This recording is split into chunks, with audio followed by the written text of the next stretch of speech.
Welcome to DelftStack. In this video, I will show you how to fix network connection lost errors, high ping, and lag issues in Where Winds Meet on PC. First, let us talk about your internet connection. If you are using Wi-Fi, switch to an Ethernet cable if possible. A wired connection is always more stable than wireless. Next, close all background apps that use the internet. Right-click on the taskbar and open Task Manager. Go to the Processes tab and look for apps like browsers, download managers, cloud sync tools, game launchers, or streaming apps. Select them one by one and click End Task.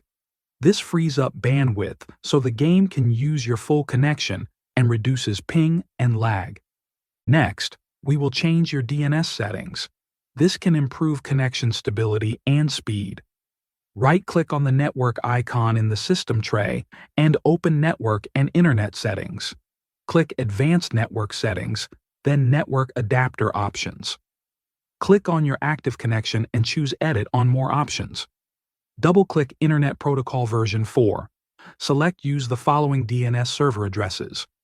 For Cloudflare DNS, enter 1.1.1.1 as the preferred DNS and 1.0.0.1 as the alternate DNS. Or you can use the Google DNS by entering 8.8.8.8 as the preferred DNS and 8.8.4.4 as the alternate DNS. Click OK, then close all windows. Restart your PC to make sure the DNS change is fully applied. After your system restarts, launch the game again and test your connection. In most cases, these steps fix network connection lost errors, reduce high ping, and remove lag spikes. Thanks for watching.